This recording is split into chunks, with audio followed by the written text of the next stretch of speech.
And I made a world tour and it was a big success, but I lost a lot of money. Millions, millions, millions. And I was sitting in this room.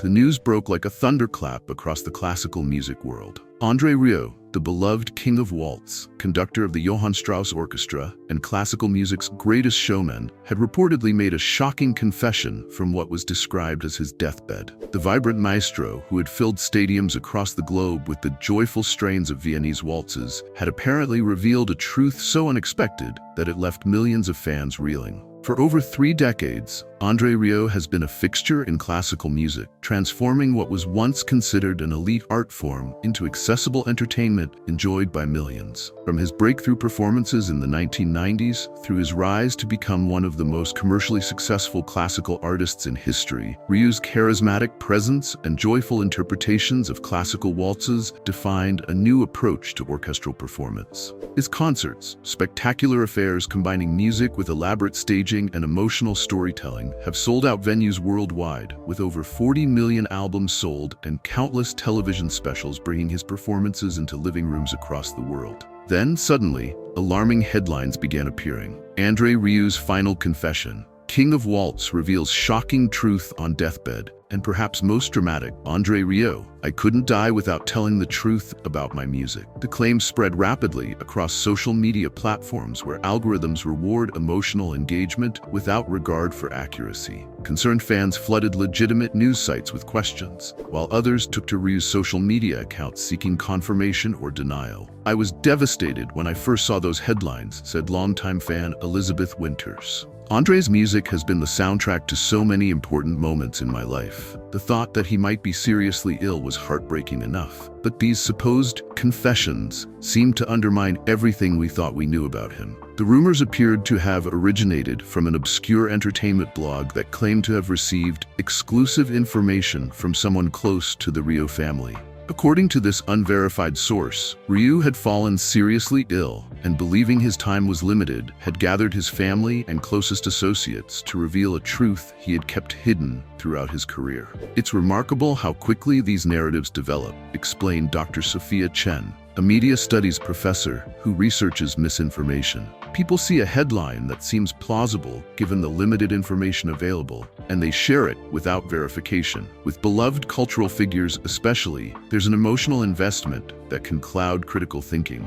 We want to know what's happening, and in that urgency, we sometimes accept information that hasn't been properly vetted. According to the viral story, Rieu's supposed confession centered around a shocking claim that he had been using sophisticated technology to enhance his performances for decades, that many of his musicians were not playing live during concerts, and that his entire performance style was essentially a carefully constructed illusion. I couldn't die without telling the truth, the unverified report quoted Rieu as saying. The music you've heard all these years wasn't what you thought it was. The claim was explosive, suggesting that the man who had built his entire career on making classical music accessible and authentic had been deceiving his audience all along. If true, it would represent one of the most significant scandals in modern classical music history. But there was one critical problem with this sensational story. André Rieu was not on his deathbed. In fact, he wasn't even ill. The first indication that something was amiss with this story was the complete absence of any confirmation from reliable sources, noted classical music journalist Robert Markham.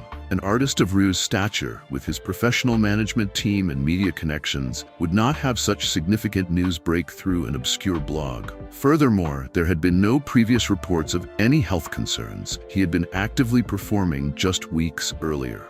Indeed, as the rumor spread, Rieu himself was actually in the midst of rehearsals for his upcoming summer concert series in Maastricht, the annual homecoming performances that have become legendary among his fans. Far from being at death's door, he was energetically leading his orchestra through new arrangements for the upcoming spectacle. The reality behind the sensational headlines revealed much about how misinformation spreads in today's media environment, and about the man at the center of the storm.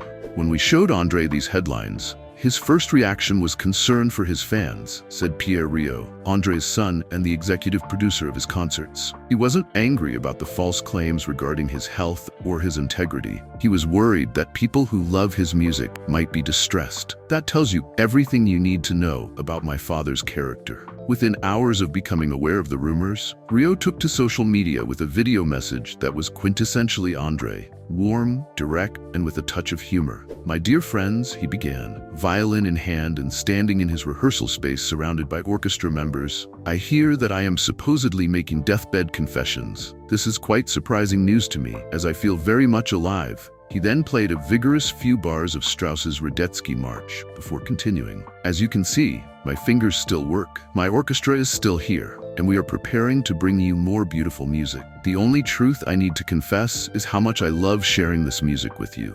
The video quickly went viral, reaching even more people than the original false story. Fans expressed relief, media outlets reported on the debunking, and the crisis appeared to be resolved. But the incident raised important questions. Why would someone fabricate such a story? And why did so many people initially believe it? There's something about extremely successful people that makes some of us eager to discover their frauds, explained Dr. Chen. It's a psychological phenomenon where we sometimes want to believe that extraordinary success must involve some kind of deception.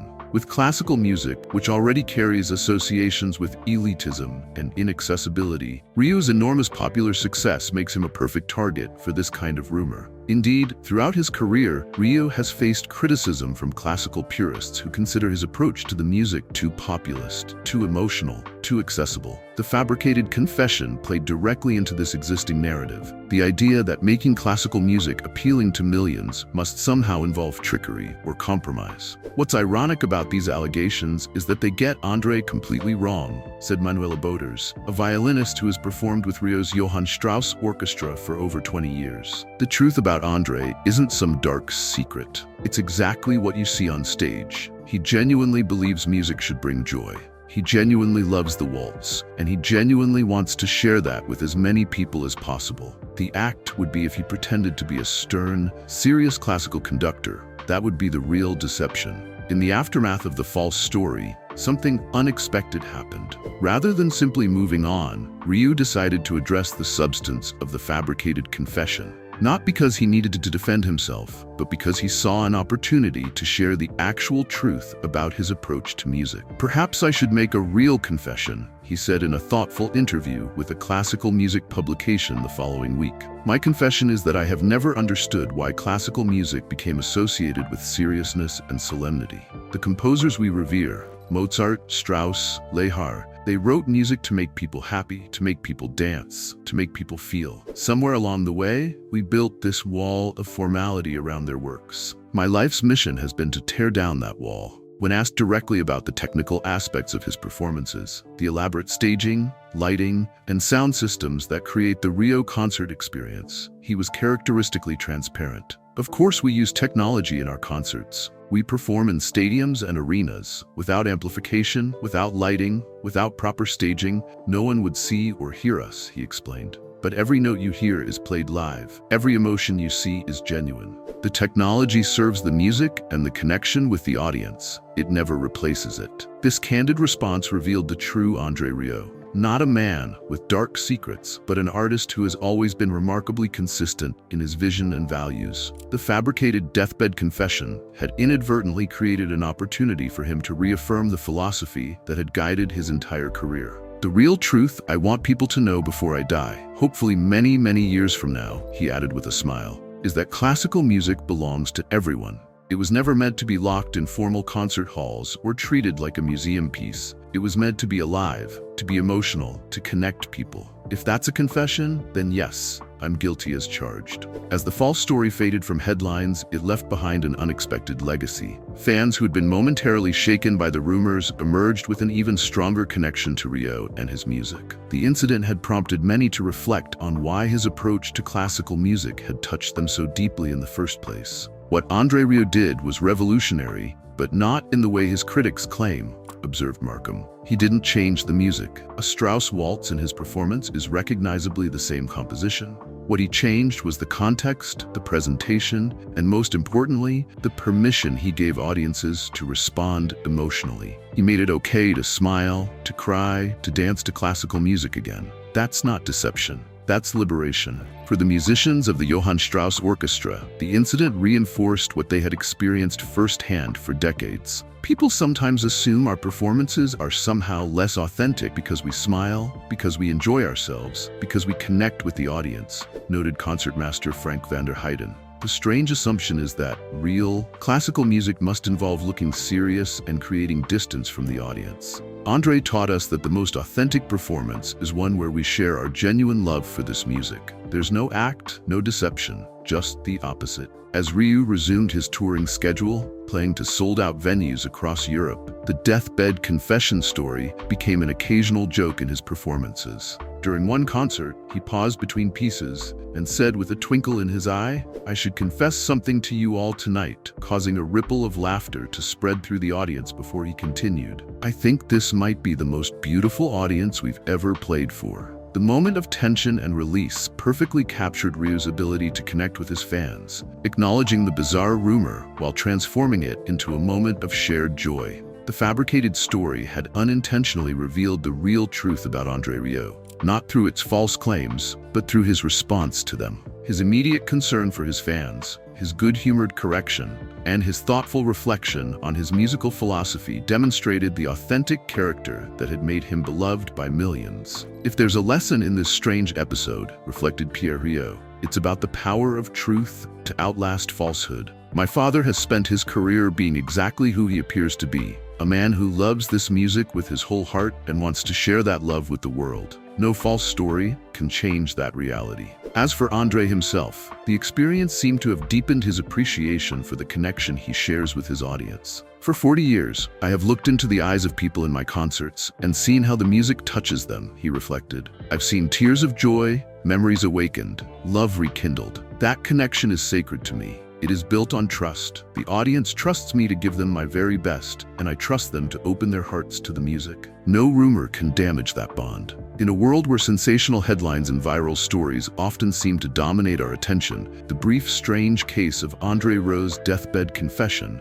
offers a reassuring reminder. Authentic passion and genuine connection will always outlast momentary sensation. The real truth about André Rieu isn't found in fabricated confessions or dramatic headlines. It's found in the millions of people whose lives have been touched by his music, in the joy visible on the faces of his musicians as they perform, and in the simple, powerful vision that has guided his remarkable career. That great music, played with love, has the power to unite us all. As Rieu himself put it in the aftermath of the false story, "The only confession I will make on my deathbed, many, many years from now, is that every note I played with love. Every concert I conducted with joy. And every moment I shared with my audience was a genuine gift that I treasured. That is the truth I have never hidden and never will." For the millions who continue to fill stadiums to experience the magic of André Rieu and his Johann Strauss Orchestra, that truth was never in doubt. The music speaks for itself, joyful, emotional, authentic, and alive.